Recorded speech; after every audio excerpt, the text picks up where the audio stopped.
Hello and welcome to The Hearing, our music review show here on the channel. I'm John. And from Chicago's North Side, I'm Scotto. And without any further ado, on to this week's album, which is from 2009, Fantasies by Metric. Metric is a Canadian indie rock band founded in 1998 in Toronto, Ontario, by vocalist Emily Haines and guitarist James Shaw. The pair met in 1997, and in the same year, Shaw released his studio album, Life on the Clock, which featured Haines on vocals on some songs. In 1998, calling themselves Mainstream, the pair self-released a 5-song EP titled The Mainstream EP, and a bit later they changed their name to Metric after a song that they were working on at the time. That same year, they recruited drummer Jules Scott Key. I can't help wondering if he's related to Francis.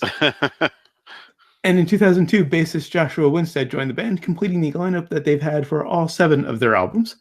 Fantasies is the band's 4th studio album. It was released on April 7th, 2009, produced by Gavin Brown and James Shaw, and features, as I mentioned earlier, Emily Haines on vocals and synthesizers, James Shaw on guitar and vocals, Joshua Winstead on bass, and Jules Scott Key on drums.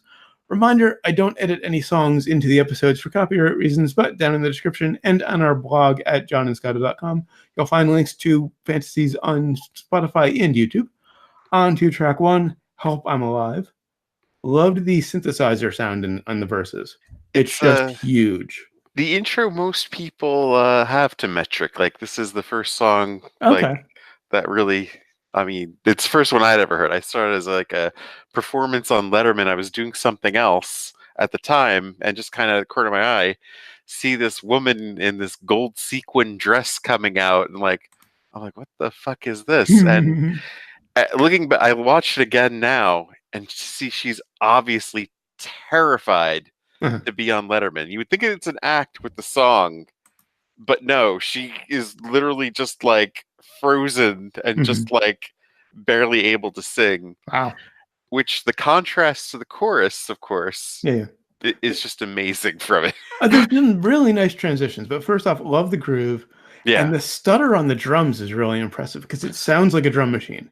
Yeah. And if that's Jules Scott Key playing it live in the studio, that's just to get that stutter so consistent is very impressive.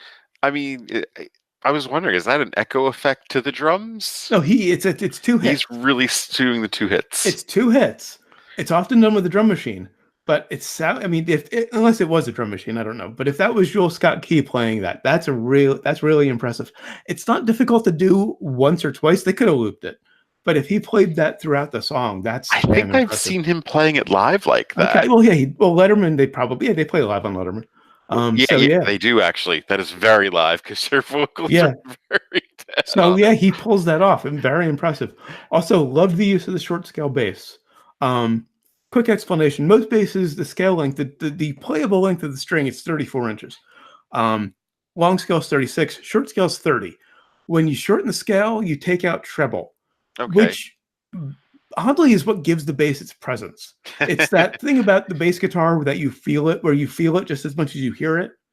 So it's the presence of treble that makes you know there's bass to it? That feeling, that oomph on a bass, that, how you feel it just as much as you hear it. That's weirdly treble that does that.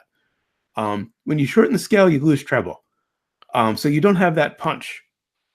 And it's very common in indie.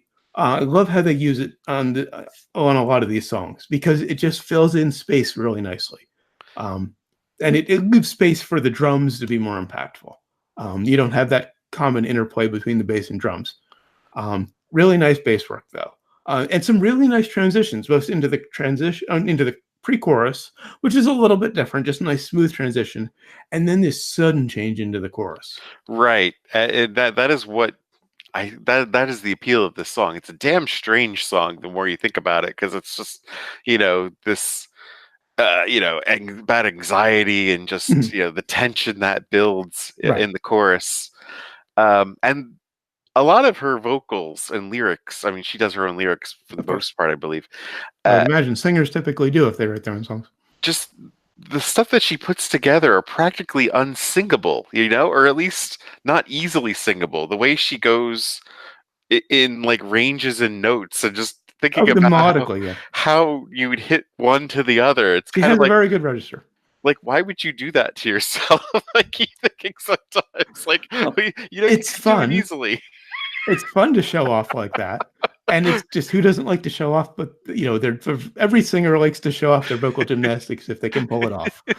But I mean, you have singers that show off their range and stuff, but not like how you transition from one note to the other. It's like I could do this, and now this. I mean, King Diamond was known Yeah, for his, that's just to go completely out of this genre, was well, known for his vocal of course. gymnastics. I was Uh, thinking of like Tony Banks stuff and what he does to vocalists, and how okay. like when he teamed up with the guy from Wang Chung, you can like hear him taking breaths between notes. But this is her doing this to Yeah, herself. yeah. She's choosing to do this Because she wants to show craziness. off that she can. Really nice breakdown after the second chorus. I thought it was a little too short though, because you get these three distinct sections of the song that kind of repeat. Yeah. And you get a little breakdown, but it could have used a bridge, just another section to just differentiate itself. That wouldn't be a bad idea for this. I agree. But beyond that, I really liked it. On to track 2, Sick Muse. No, wait a minute. The irony Okay. I have to point out. The irony is that the criticism of their more recent albums, not the most recent, but the last couple, is that they've been too synth heavy. Their synth is just as much a thing as guitar on this album. Yes. I don't think they've listened to their older stuff. Now, the albums before this are a lot more punk influenced. Okay, I was gonna ask because their sound has evolved. Their sound has changed, and now they're kind of back to this sound in their latest album. The comment, it's not a criticism at all, but the comment I'm about to mention is really only in reference to this sound. Then, on to track 2, Sick Muse, and the message I sent you the other night, a couple nights ago. Because I was watching a few videos from this album to decide which to post on social media. I went with Sick Muse, and something amusing struck me. And just again, based on this sound, Metric is your bandmate.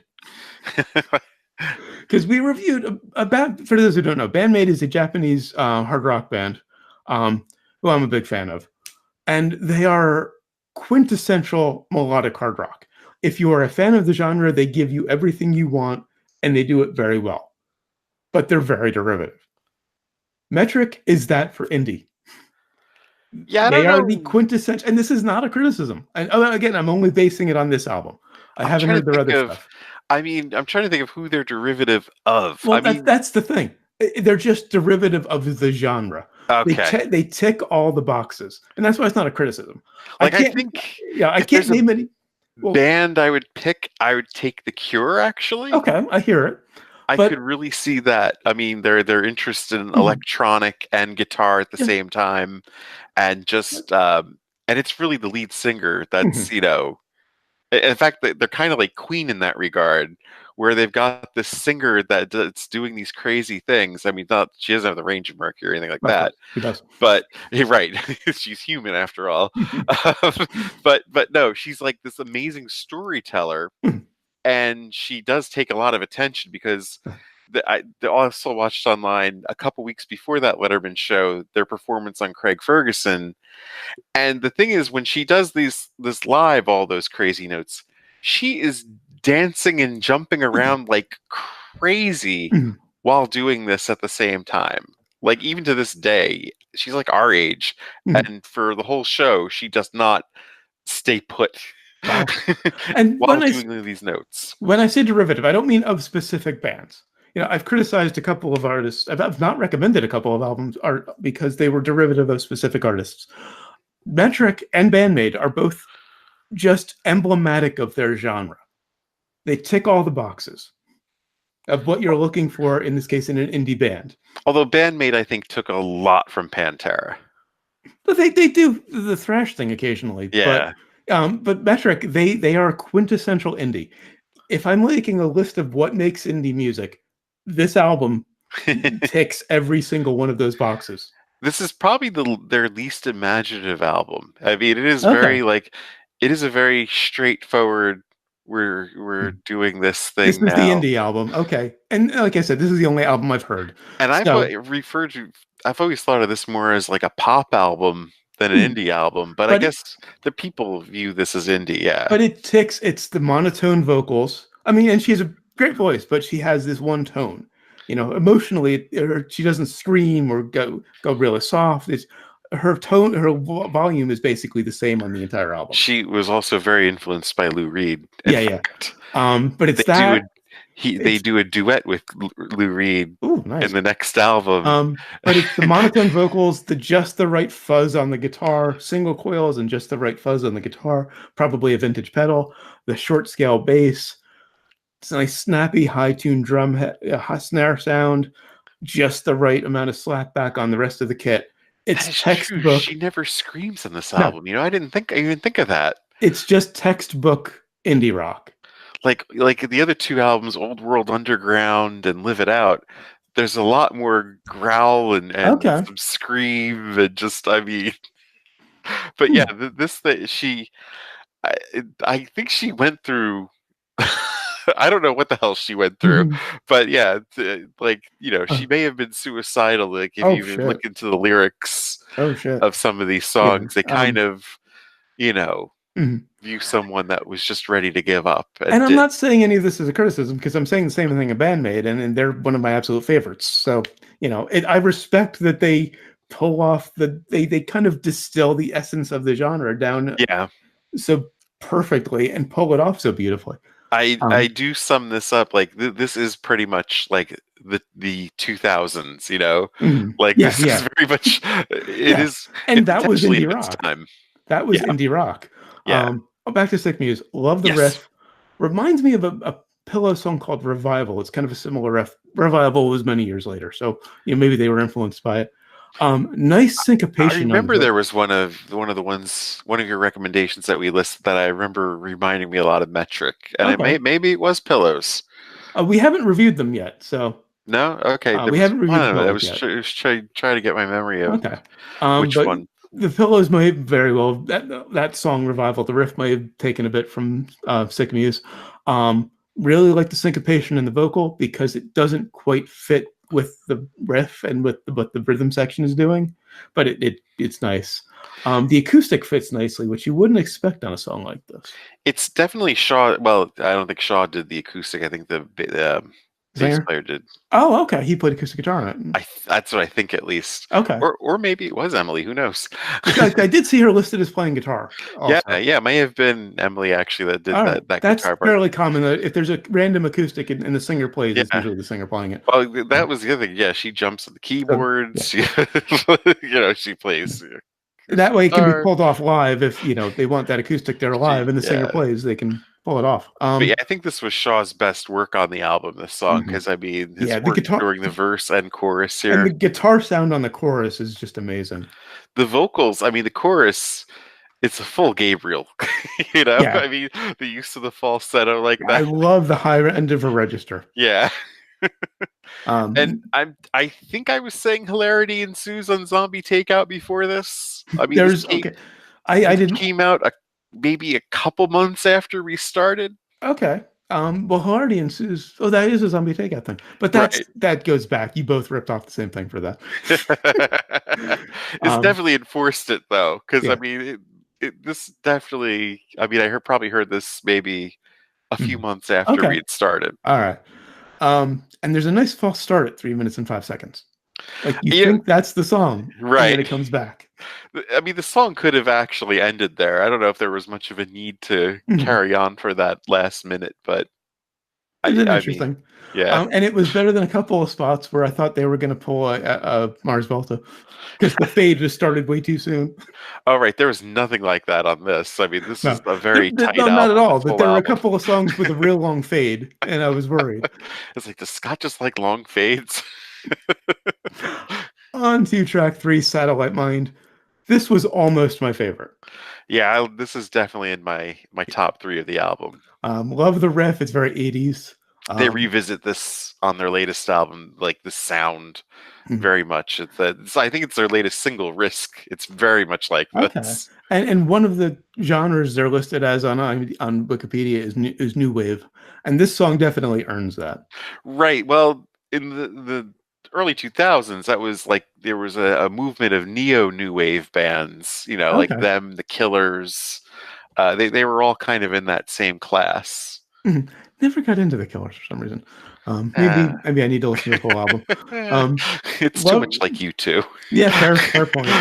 And not the good U2 before or from those first few albums. Well, honestly, I kind of liked it better than later U2, but I mean, it's in we've heard this already. Yeah. Right. Love the subtle delay on the vocal and the reverb on the drums.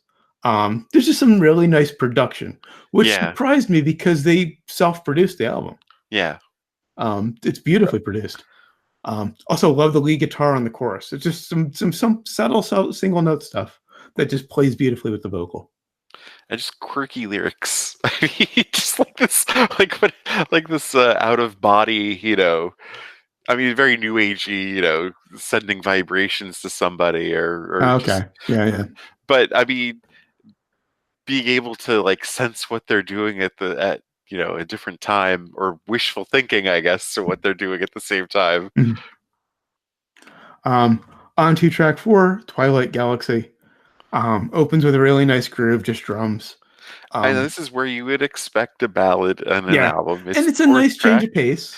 And there's no drum, or very little drum, just little. Oh, I'm sorry. Another song. I'm thinking of another song. I'm sorry. I'm looking at number 6. This is just a nice subtle groove with the keyboards, right? Yeah. Some nice 80s keyboard sounds. And it's just pure Emily. I mean, it's just there's much musically going on, but it's really her. Some really beautiful harmonies in the bridge. This might be my pick for weakest. I don't know. I'd have a tough time picking a weakest on this album, actually. On to track 5, Gold Guns Girls. Another great syncopated opening riff. Love the overdriven bass. I'm always a sucker for distorted bass. Nice insistent drum part. Yeah. Like it's just not quite a blast beat, but it's nice and fast. Like even live, he just is very and his sound is great. And this is a studio thing. Yeah. He tunes his snare nice and high, cuts right through. A lot of great reverb and delay on his kit. It's just a great sound. He just has a great sound overall. I like the mix of keys and guitar in this song. Like it's kind of, the two really play so well together, kind of. And I think it's Emily on keys then, if she's listed as the only keyboard player. Oh, really? On Wikipedia, she's the only one listed playing keys. I know James Shaw does play keys. Well, yeah, definitely. She's only listed for this album. She's listed as synthesizer, so I'm guessing she's playing all of it. Because I mean, there was last time I saw him live, one of my favorite songs from Pagans, Cascades. It's all keyboard pretty much, but live he jumps off the keys, picks up the guitar, and starts playing the same groove on like the guitar. And it was I was like, holy shit! It's not really that much of a challenge. It's just kind of a cool thing to do to change up the texture. Right. Well, you weren't expecting it. You're listening to the keys in the studio, and then suddenly this synth thing is now a real nice, rock thing. Yeah, it's a nice change of texture. Yeah. The acoustic on Gold Guns Girls was a nice surprise. I didn't expect an acoustic to come in, but it fits nicely. I look at that title, I automatically go to Lawyers, Guns, and Money. Yeah. I mean, the repetition makes more sense here because they do like their repetition as well. I like the layered vocals, although I think it does get a bit monotonous. They kind of fall into that Police trap. Yeah, so I was thinking that they do like the repetition too. It makes sense here because, of course, they're asking, is it ever going to be enough? Yeah, true. And they don't do it often. There's really just this and maybe one other spot where they do it. Now the problem that I had with the Police was he goes and he'll take 2 words and repeat them. Well, yeah, true. Now they, of course, on their latest album, Dark Saturday, she's just repeating the word dark a bunch of times. She takes it down to a level of kind of like, really? but that's what she does. Uh, Like, why would you just choose to sing dark over and over again? It's an odd word to vocalize that many times. On to track 6, Give Me Sympathy. I was confusing this for a Stones cover every time I looked at the title.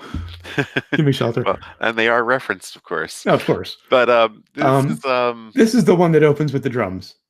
yeah, this is another one of those songs that still gets airplay to this day. I Yeah. mean, Help 'Em Alive gets played a lot, but this Mhm. one does too. And the drums kind of mimic a drum machine. Again, he's real good at that, unless they did use a drum machine. It's tough to tell. It's Great. kind of like an interesting, magician kind of Yeah, thing. yeah. Love the guitar riff on the chorus and the synth bass between the first chorus and the second verse. It's just a really nice surprise to have this just pounding Yeah. synth bass come in. I do think it was one of the weaker songs. It's a little repetitious. I don't recommend an acoustic version of it. I've heard an acoustic version and it was kind of like, no, that's not a good idea. Actually, I think this is the only one. It's the only one I have that note on, so this would be my weakest, even though I wouldn't. It's not that bad. It's just Yeah, it works as is. It didn't quite just. It just didn't hit me. It's not a very versatile song, though. Like, you can't Yeah. take it out and put it in anything else. Right. It has to be done this way, And or this else you're is just kind of like, really? and this is the one where I thought they were going to do a moonsault at the end because the fade is just too long. It's kind of a conversation with an elder, of course, or you're most likely a grandparent. Mhm. You know, play me, something. Play me a song. Yeah. Uh, and that question of who would you rather be, the Beatles or the Rolling Stones? On to track 7, Collect Call. And wait, let me reiterate. The criticism of the last few albums have been that they were too synth heavy. Uh-huh. Loved the interplay between the guitar and the keyboard at the beginning of this one. Actually, all through the verse. It's just they beautifully orchestrated these two parts to go together. Also love the keyboard in the chorus. And the vocal deviation in verse 2. She doesn't stick to the same melody. I think, this ballad is stronger than Twilight Galaxies. This is one of my favorites. This, Twilight Galaxies comes and goes. But it's a snapshot. It's there. But this, I feel, actually builds to something. Oh, yeah. Where that she sings that wonderful. It's probably just her singing harmony with herself. Mm-hmm. But that I've seen all the demons that you've got part. Yeah, this is one of my favorites. Also, love the nice breakdown after the second chorus. There are some weird sound effects at the end. Like the song after, I thought they were going to go Mars Volta. They go a little Mars Volta. But it's never. Not the full Mars Volta. Yeah. No, they just tease it a little bit. There's just some weird sound effects at they the didn't end. take 10 minutes on it. It's not Mars Volta. No. On to track 8, Front Row. Love the nice thick guitar and bass sound. This is another one of my favorites on this. Yeah. This just go flat out rock, really, here. Yeah, and this strained lead guitar in the pre-chorus. Yeah. He's just like choking the guitar. A nice big snare sound. This is the closest they sound to their previous two albums before this. The previous two albums are a lot like this. And right before the ending, there's the ending of the chorus. Right before the ending, there's this big distorted sound on the right. I can't tell if it's a guitar or a synth. I think. Are you talking on the second verse? He does right before the ending, after the second chorus. During the second chorus. I think it's a guitar. On the second verse, kind of. I couldn't be sure. Nice effect. The only one of the few criticisms I have on this is that I think the vocals were just a little low in the mix. Well, right, yeah, because the music's just blasting. And with a voice like hers, it's easy to do that because she has that one note, one tone, and she doesn't have a lot of variety. So it's easy to just kind of have her sink in a little too much because she does sink in a little bit. It's odd because she does have variety, but she doesn't choose to use it on this album for some reason. I don't know why. And she's kind of approaching it as another instrument in the band. Yeah, which is a valid approach. You just don't spotlight the vocals. Just use it as a separate instrument, as another instrument. And just the wacky theme, just the over decadence leading to despondency and just enabling fans. Fans enabling this action. I think you can read a lot into it of what she was going through before this album. On to track 9, Blindness. This is my favorite. Love the interplay again between the guitar and the keyboard. Just nicely moody, very dark song. Yeah, they actually have done, I think on the previous albums before this, they've done songs entirely like the first part. Then again, I guess you could say Twilight Galaxies and A little bit, yeah. The ballad were like the first Yeah. part of this. This is I don't know if I'd call this a ballad. It's just a dark song. It's true. You're right. And this I think was about more suicidal themes to it than anything else. Yeah. Nice choir synth patch. Because it's clearly not a choir or actual voices. It's clearly a synthesizer on a choir patch. If you've heard that, if you've ever heard a choir patch, you know that sound. Yeah. Love the giant bass sound. I mean, it's probably still the short scale, but I love the effects they have on it. And I love when the drums come in because it's all just guitar and keys and a little bit of bass until about halfway through the song. Yeah, and then the rhythm section comes in. And the low end, mentioned I love the high end of her register. The low end is really interesting as well because she goes lower on this one than she had before. Yeah. She doesn't do much of that on the rest of the album either. She kind of sticks in this one zone, dynamically and melodically, and she sounds beautiful, but she doesn't stray much from it except in a couple of songs. On to track 10, Stadium Love.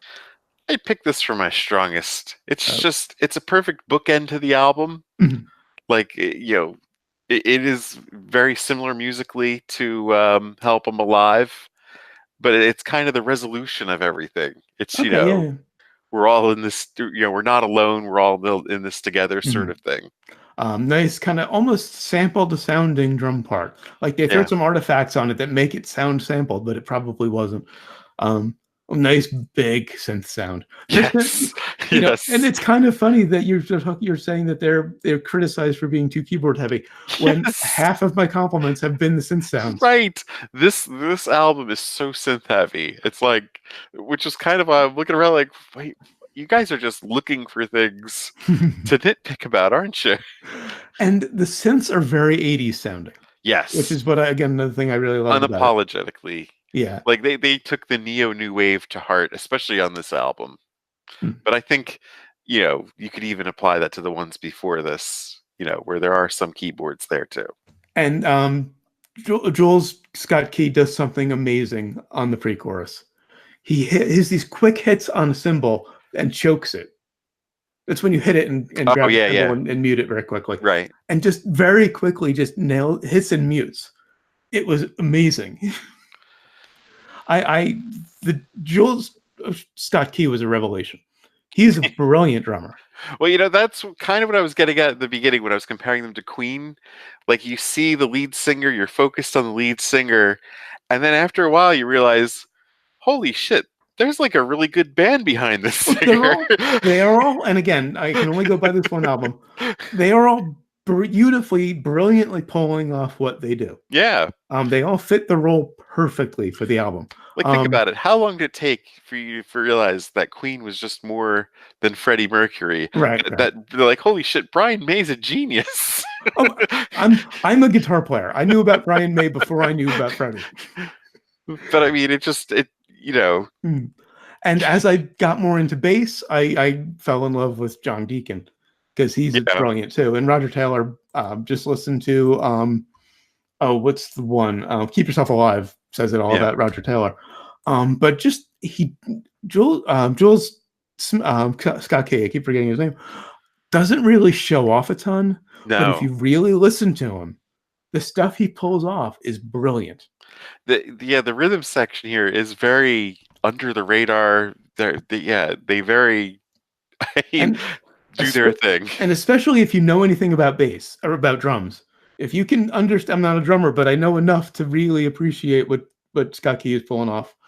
And Joshua Winstead, I haven't really given him a lot of credit other than his tone occasionally. Yeah. He is the perfect indie bass player. And I think that this is why I never really got into indie, because it does downplay the bass. Yeah. Bass is an afterthought in indie. It's about the drums, the guitar, and the vocals. But Joshua, these guys bring it together, And Winstead is pulling that off. He's playing that role perfectly. He is just filling in the space he has in the register and just playing his role perfectly and just humbly. I mean, if you think about the White Stripes, didn't even fucking have a bass player. Yeah, I kind of resent that. I mean, how ridiculous was that? Although there was bass on the records. Well, yeah. I mean, the Doors even had bass occasionally, had a session player. Oh, I yeah. think, listen to LA Woman. There is definitely a bass on that song. Oh, One yeah, of my yeah. favorite bass parts ever. Carol Kay, right? No, it wasn't Carol Kay. I recently looked it up. I thought it was. It was somebody else famous. I don't remember who, but it wasn't Carol Kay. I think she did play with them, though. I think she they got probably her. did. She I think probably they had played her on the for some record, some here and tracks. there. But she was. But LA Woman was not Carol Kay. Wow. All I right. looked it up recently. I'll check again after we finish recording. Yeah. And just one last thing on Stadium Love, because it is one of my favorites. But I think the ending was a bit long-winded, but it kind of works because it's the last song. Right. It's just that echoing. Yeah. So obviously you suggested this one. So yeah, to me this song is 2009 pretty much in a nutshell. Yeah, and someone asked me what was music like in the early 2000s, I'd play them this this record. Yeah. It's just quintessential indie rock. If you're a fan of the genre, it will give you exactly what you want to hear. And if you're new to it, it's a great introduction. I definitely recommend it. There's a lot of Muggy Tuesday jewelry that was made during while this album was playing. That is definitely for sure. We haven't plugged them in a while. Is it muggytuesday.com? Yeah, it's still Your wife and sister-in-law have a jewelry business. Yes. They make jewelry out of thin air almost. All right, that's it for Fantasies. Until next time, when we'll be reviewing "Don't Wait Till Tomorrow" "Don't Wait Till Tomorrow" by Yannicka, which is an ironic title because I still have to wait 2 days. The album is not out yet; it'll be out this Friday, 2 days from now. If all goes well and we do actually record next week, well, we will actually be within a week of the release date. We tried to do this with Bad Religion. You ended up needing a week off. Yeah. So hopefully we can pull it off this time. I'm really looking forward to not only reviewing it, but finally hearing the rest of the album. I've heard 5 tracks in total. I know a 6th because it's a remake of a previous song. All of it is brilliant. Can't wait to review it. Until then, of course, always remember, never forget, wherever you go in life, there you are. There you are.